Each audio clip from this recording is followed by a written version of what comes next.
Charles Purcell presents. You wear clothes that are pleasing to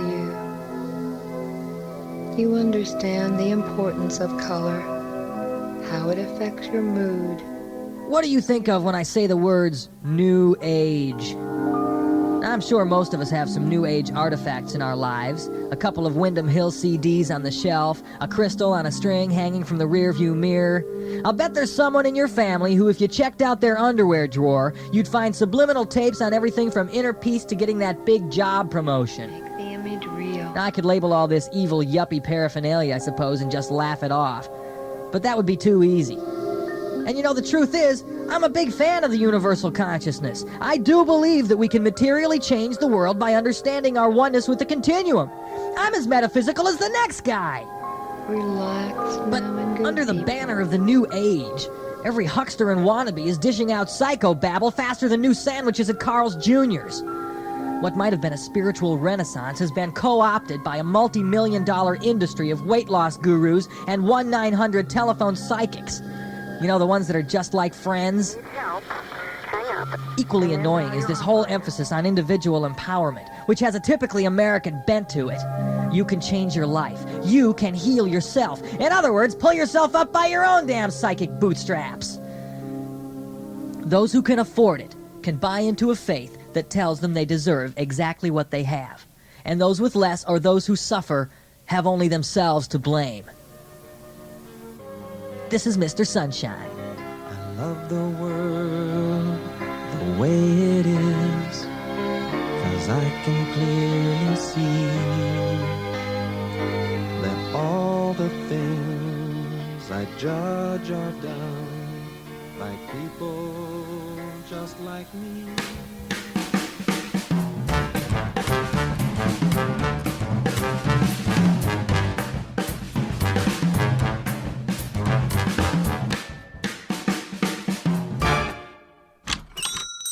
Yes, sir. How you doing? Welcome to Tony's Italian Suits and More. How can I help you? Well, hello. Yes. How are you? The reason I stopped Tony, in today how the hell are is, ya? Angelo, can't you see I'm with a customer here? Shut up, will you? But Tony, I got some big news. Angela's gonna have a baby. My sister's gonna have a baby? Yeah. With you? Hey, what can I say? Hey, what do you think about that? My little sister Angela's gonna be a mama. And you're gonna be an uncle. Hey, that's right, isn't it? Oh, I'm sorry. Let me introduce you. This is my brother-in-law, Angelo. He's married to my kid sister, Angela. That's pretty good, right? Angelo and Angela? Yeah, it happens more often than you'd think in this neighborhood. You know, my sister, Jackie, married a fella named Jack. Like the Kennedys? No fooling? You ain't Irish, are you? I don't trust the Irish. Angelo, don't start with that. I'm sorry. I apologize for my brother-in-law. We're not like that around here. And you are? I don't know exactly. A mix of German and English on my father's side. On my mother's side. No, it was, I mean your name. Oh, right. Sure. Todd is the name. Todd. Yeah. And what can I do for you, Todd? You looking for a new suit or what? Actually, I'm here about the job opening. The job opening. You advertised for a tailor. I applied online, and you texted that I should come in for an interview. And well, here's my resume. Oh, right, Todd. Tony, this is Todd. He's here about the tailor job. Angelo, you advertised for a tailor and didn't tell me? What the hell? I don't have to run everything by you. We're partners, ain't we? Hey, I'm the one who brought you in, remember? My name's on the door, Goomba. Brought me in. My little investment saved your ass, buddy boy. Look, just because you're married to my kid's sister doesn't mean you can start running things around here. Don't bring Angela into this. Speaking of which, I don't want her working behind a counter no more now she's going to have a baby. What is this, 1950? Pregnant women work, you know. What? Look at that weather lady on Channel 5. She's as big as a house. You know that's true. I watch Channel 5 every night. He's right about that. Who asked you, Mr. Wannabe Taylor? No, I really am a tailor. Yep. I brought a couple of the resume. copies Okay. of the. So, you want to interview for the tailor job? Yes, sir. Yes, sir. All right. Okay, sure. Come on over here. Have a seat. Now, Todd, have you got any acting experience? Acting experience? I don't. Yeah, like on the stage. Well, as a matter of fact, I do have some acting experience. There you go. Tell us a little bit about that. Well, I did some theater in college, and I've done quite a lot of community theater. Here in town? You know Pat and Pete down at the Village Playhouse? Oh, no, this was Lakeland Players out there in Elkhorn. I played Father Virgil in Nonsense Jamboree. Oh, yeah, nonsense. Everybody loves the nonsense. Sure, yeah, nonsense. So, about the job. Yeah, Todd, I think it's time we tell you. This is about the job. See, everybody who works here plays a character. A character? Yeah, like, I'm not Angelo. It's just part of the show. Todd, this is my partner David, and I'm Scott. Yeah, I don't understand. First off, let me say, we don't divulge this to just anyone, but we liked your online application. We like your resume. We think you might be right for the job. As a tailor. Oh, sure. We really do need a tailor. But whoever we hire has to have excellent acting skills. See, we like to give our customers some drama. Drama? Yes, you see, we've found that customers really respond to heightened drama. They seek it out. With HBO and Netflix and superhero movie franchises and the constant streaming and binge watching, well, regular life just isn't enough for people anymore. The drama we create here literally raises dopamine levels for our customers, and that makes them more likely to make a purchase. And according to marketing studies, a full 73% more likely to be repeat customers. So, wait a minute. So you guys aren't even Italian? No, of course not. David and I met in college. We're just your average suburban white Americans. My family was a mix of Swedish and Scots-Irish, I think, but, that all fades away. My grandmother's Swedish meatballs, that was about the last ethnic thing about us. I did have an Italian aunt that married into the family. Boy, she was loud. But don't you worry about stereotyping, about being offensive? No, on the contrary. The more stereotypical, the more offensive, the better for business. You see, everybody has implicit bias, but they don't have anywhere to express it without getting into trouble or, God forbid, get caught on some viral video. So when they come in here to our store, they can live vicariously through us, you see. Their preconceived notions about Italians selling and tailoring suits are confirmed, and they feel better. Wow, this is wild. Not really. You'd be surprised how many businesses are doing this. Our little brick and mortars have to find a way to compete with Amazon, right? Creating quote-unquote real drama. Well, it's the latest trend in retail. And it's really taking off. Sales are up for everybody around here. This is amazing. I had no idea. The Chinese takeout next door, the Palestinian guys who run the corner grocery right up here. The taco place. The deli. The You Break, I Fix computer store.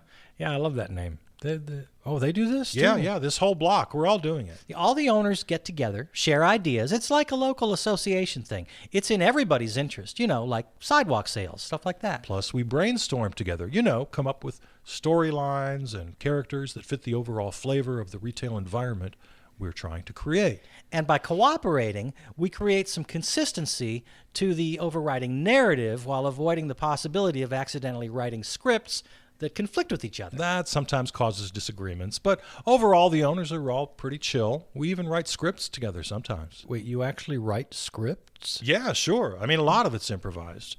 Obviously, the interactions with the customers, but yeah, we write scripts. We learn the lines. Well, to be honest, a lot of it is pretty free. We'll write the story, but then the actual lines are improvised within that framework. Yeah, for sure. I mean, there are practical reasons for that. I mean, that would be a lot of lines to learn every day. And it works on a creative level, too. It makes for a very natural kind of cinema verite quality. Okay, yeah, like Woody Allen. Right, yeah, Woody definitely gives his actors a lot of freedom. Curb Your Enthusiasm. There Sure. you go. Larry David. Yep, perfect illustration right there. Writes the outline, the plot points, the arc of the story, and then lets his actors go wild. A lot of people think that's what Christopher Guest does, too. Right, Spinal Tap, Best in Show, all Yeah, of common those. misconception. Improvisation is definitely part of the process, but those movies, they're a lot more scripted than people think. I read that The Office was completely scripted, even though, it sounded improvised. Yeah, those guys were genius. Yeah. Oh, excuse me, we've got a customer. Hey, Mr. Johnson, how you doing today? You come to pick up the 3-piece, right? Yes, hello. Yes, the pinstripe. The pinstripe. I'll also be needing some shoelaces, if you have any. Sure, shoelaces. Tony, go get Mr. Johnson's 3-piece pinstripe in the back. Don't you see I'm with somebody here? What, your legs are broken? What the is your problem? Don't you see Mr. Johnson and I are discussing important business here? No, we got brown, black, short, long. What kind of I shoelaces swear to you God, looking one of these for, days, Mr. Tony, Johnson? treating me like a goddamn hired hand. Here's your suit, Mr. Johnson. All cleaned and pressed for you. We sewed up that little tear in the seam there, on the pocket, like you asked. And sorry, Mr. Johnson, for the little uproar here, but Tony, he drives me crazy sometimes. Oh, that's quite all right. I've got a brother-in-law, too. I know how things can get. Angelo here gets pretty hot under the collar, but I love the little Bloomba. Yes, well, all right then. How much for these laces? It's the black 36-inch. Now, you put your wallet away, Mr. Johnson. Those laces are on the house. Oh, no, I couldn't. No, we insist. Well, we'll see you real soon, Mr. all right, Johnson. well, thank you very much then. Don't forget, we got that secret sale for preferred customers next week. Angelo, what are you doing? You're telling everybody about that. Katsu. Bye-bye, Mr. Johnson. And so long, fellas. So long. So there you go. That's how it works. Wow, that's pretty good. That guy drops, what, on average, 1,000? Oh, yeah, or more. Every quarter. He comes in for the show and leaves with a Brioni. Nice. So, Todd, what do you think? I love it.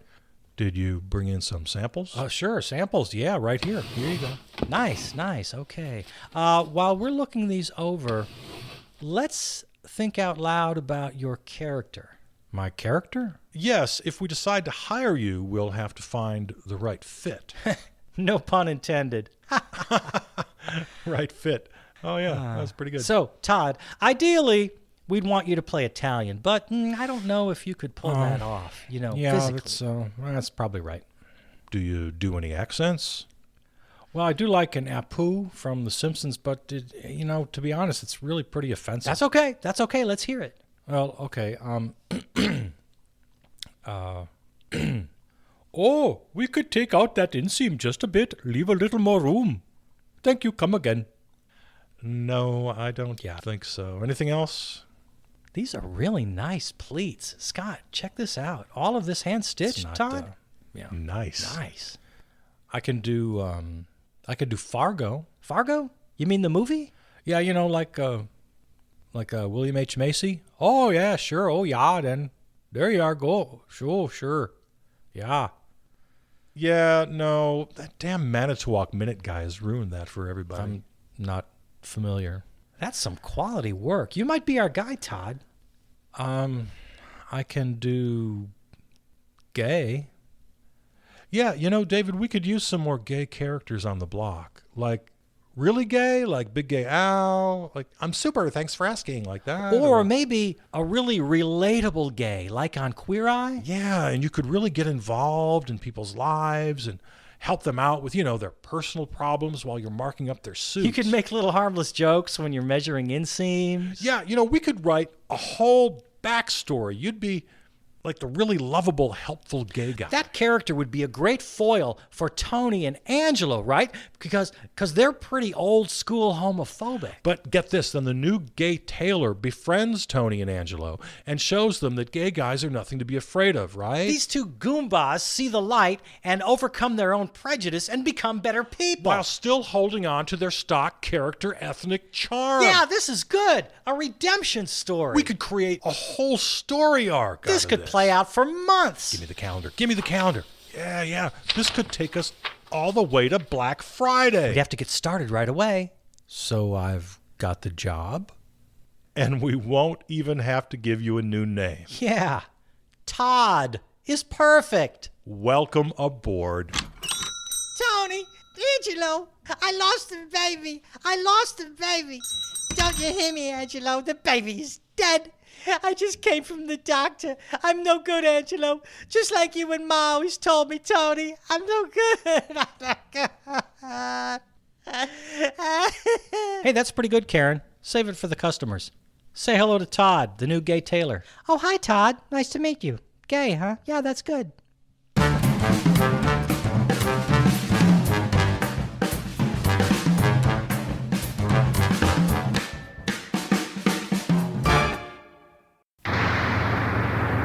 Talk Radio 98.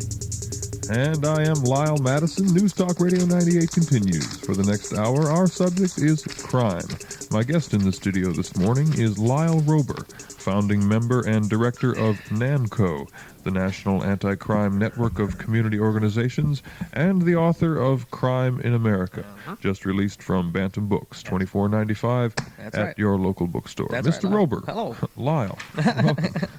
Hi, Lyle. Crime Thank you. is on everybody's mind. It was the pivotal issue in the most recent mayoral and gubernatorial elections. Lyle, what can we do about crime? Well, Lyle, let me first say what a pleasure it is to be here in Milwaukee. I know most Milwaukeeers. Milwaukeeans. I know that most of these people are fine, law-abiding citizens in their own right and are concerned, as I am, for their safety and the safety of their children. And, the crime problem in America today is a clear reflection, I think, of the loss of values in society as a whole and the inability of all of us, individuals, citizens, and government leaders to make the tough choices that need to be made. But what can we do, Lyle, as individuals, as a society, to stem the growing tide of this seemingly insurmountable avalanche of crime which is strangling the spirit of American cities? Well, Lyle, I think shows like this are a great beginning. I mean, to really raise the consciousness of your listeners and encourage them to buy my book, Crime in America. Absolutely. Bantam Books, $24.95, which in turn will heighten their awareness of the issues and its many aspects, and this can raise the level of understanding so that people can carry on meaningful discussions with friends and colleagues over drinks or wherever you have friends and discussions. I mean, as you in talk radio are well aware, talking about a problem is the key. Well, that's absolutely well said, Lyle. Well said. Let's get to the phones now. Hi, you're on News Talk 98. Hi, Lyle. Thanks. It's a great show. Listen, I'm concerned for my safety and the safety of my children. It seems to me that the crime problem in America today is a clear reflection of the loss of values in society as a whole, and the inability of all of us, individual citizens and government, leaders, to make the tough choices that need to be made. Well, I'll take Lyle's answer on the air. Thanks. Okay, thank you, Lyle. Any comments? Well, sure. I think the caller is exactly right. I mean, crime is one of those issues that really touches us. We can relate to it. We've all been moved by shows, such as Cops and America's Most Wanted. And if we can combine that feeling of true personal involvement with the need for cooperation and teamwork as a community, we can tackle this problem, by golly. All right, let's go to line 2. Hi, you're on News Talk 98. Hi, this is Oli in Sheboygan. I think there should be more attention paid to the problem of inner-city youth growing up in the midst of poverty and drugs without proper education or health care or job opportunities. Hello? Listen, sir, today we're talking about crime. I mean, could we please stay on the subject? Well, I mean, these are the problems that create crime, These are the root causes. How many times I tell you. have we heard this? Look, criminals cause crime, That's right. The bad guys, hey, there are bad people out there. Yep. What do you got to say, Lyle? Well, that's exactly right, Lyle. There are good guys, there are bad guys, and quite frankly, the bad guys are winning. The fact is, if you solve every one of the problems that Bob here is calling about, poverty, drugs, education, health care, unemployment, you wouldn't reduce the crime rate one little scintilla. You know what you'd have. What's that, You'd Lyle? have healthy, well-educated crooks, murderers, and rapists is what you'd have. There you are. Okay, all right, enough said about that. How about capital punishment, Lyle? I'm sure that'll come up in our discussion today in our round table democratic forum here. Do you favor capital punishment? Well, Lyle, in my book, Crime in America, Bantam Books, $24.95, I cite pages and pages of studies and statistics on both sides of this very difficult question. Now, I took special care to give exactly the same weight to each side, and to voice as many arguments as possible, including the ones, by the way, which are admittedly vague or some too complex. I mean, even the ones I knew to be specious. You see, by presenting a deluge of information on a divisive issue such as capital punishment, the reader may never arrive at a final conclusion, but that's not what's important. The important thing is that shows like this and books like mine continue to spew an infinite amount of ideas and opinions and options, so that consumers develop the false perception that they're involved in a dynamic, progressive public discourse, that they're actually, solving problems. This then frees the middle-class psyche from the natural guilt which would otherwise be induced by gross overconsumption in the face of social injustice. News Talk Radio 98.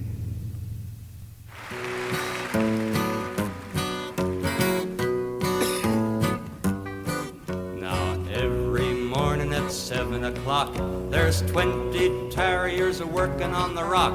The boss comes along and he says, "Keep still and come down heavy on the cast iron drill. Drill ye terriers, drill, and drill ye terriers, drill, for it's work all day for the sugar in your tay. Down behind the railway, and drill ye terriers, drill, and blast and fire." Now the boss was a good man down to the ground, and he married a lady 6 foot round. She baked good bread and she baked it well, but she baked it hard as the holes in hell. And drill ye terriers, drill, and drill ye terriers, drill, for it's work all day for the sugar in your tay. Down behind the railway, and drill ye terriers, drill, and blast and fire. Well, now our new foreman was Gene McCann. By God, he was a blame mean man. Last week a premature blast went off, and a mile in the air went Big Jim Goff. And drill ye terriers, drill, and drill ye terriers, drill, for it's work all day for the sugar in your tay. Down behind the railway, and drill ye terriers, drill, and blast and fire. Well, the next time payday came around, Jim Goff $1 short was found. When asked what for, came this reply: "You was docked for the time you was up in the sky." And drill ye terriers, drill, and drill ye terriers, drill, for it's work all day for the sugar in your tay. Down behind the railway, and drill ye terriers, drill, and blast and fire.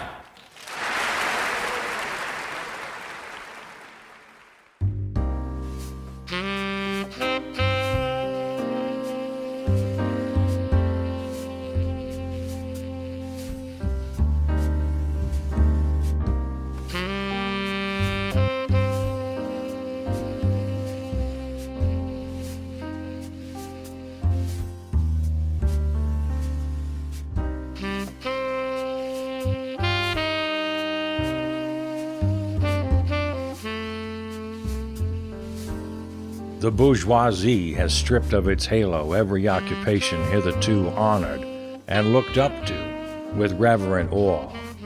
It has converted the physician, the lawyer, the priest, the poet, the man of science into its paid wage laborers. The bourgeoisie has torn away from the family its sentimental veil and has reduced the family relation to a mere money relation. The bourgeoisie has disclosed how it came to pass that the brutal display of vigor in the Middle Ages, which reactionists so much admire, found its fitting complement in the most slothful indolence. It has been the first to show what man's activity can bring about. It has accomplished wonders for surpassing Egyptian pyramids, Roman aqueducts, and Gothic cathedrals. It has conducted expeditions that put in the shade all former exoduses of nations and crusades. The bourgeoisie cannot exist without constantly revolutionizing the instruments of production, and thereby the relations of production, and with them the whole relations of society. Conversations of the old modes of production in unaltered form was, on the contrary, the first condition of existence for all earlier industrial classes. Constant revolutionizing of production, uninterrupted disturbance of all social conditions, everlasting uncertainty and agitation distinguish the bourgeois epoch from all earlier ones. All fixed, fast-frozen relations with their train of ancient and venerable prejudices and opinions are swept away. All new-formed ones become antiquated before they can ossify. All that is solid melts into air. All that is holy is profaned, and man is at last compelled to face with sober senses his real conditions of life, and his relations with his kind. The need of a constantly expanding market for its products chases the bourgeoisie over the whole surface of the globe. It must nestle everywhere, settle everywhere, establish connections everywhere. The bourgeoisie has, through its exploitation of the world market, given a cosmopolitan character to production and consumption in every country. To the great chagrin of reactionists, it has drawn from under the feet of industry the national ground on which it stood. All established national industries have been destroyed, or are daily being destroyed.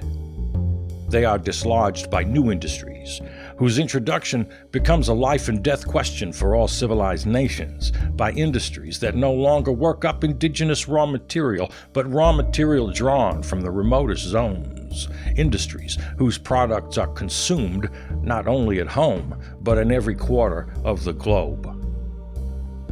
In place of the old wants, satisfied by the production of the country, we find new wants, requiring for their satisfaction the products of distant lands and climes. In place of the old local and national seclusion and self-sufficiency, we have intercourse in every direction, universal interdependence of nations. And as in material, so also in intellectual production. The intellectual creations of individual nations become common property. National one-sidedness and narrow-mindedness becomes more and more impossible. And from the numerous national and local literatures, there arises a world literature. The bourgeoisie, by the rapid improvement of all instruments of production, by the immensely facilitated means of communication, draws all, even the most barbarian nations, into civilization. The cheap prices of its commodities are the heavy artillery with which it batters down all Chinese walls, with which it forces the barbarians' intensely obstinate hatred of foreigners to capitulate. It compels all nations, on pain of extinction, to adopt the bourgeois mode of production. It compels them to introduce what it calls civilization into their midst, i.e., to become bourgeois themselves. In one word, it creates a world after its own image.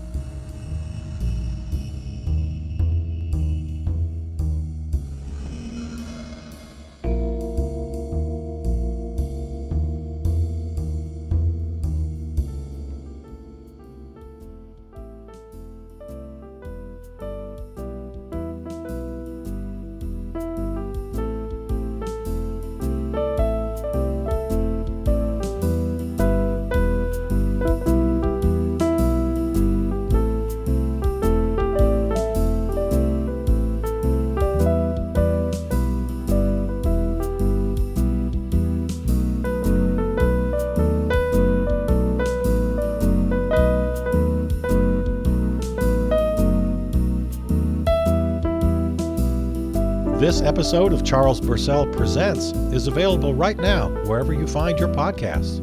Or go to the website charlesbursell.com for the full archive and all the other series in the podcast family. Follow, comment, and contact me on Facebook and Twitter. Thanks to our flagship station, River West Radio, riverwestradio.com. Theme music composed and performed by Peter Donalds. From the New Arts and Media Studios in Milwaukee, I'm Charles Bursell.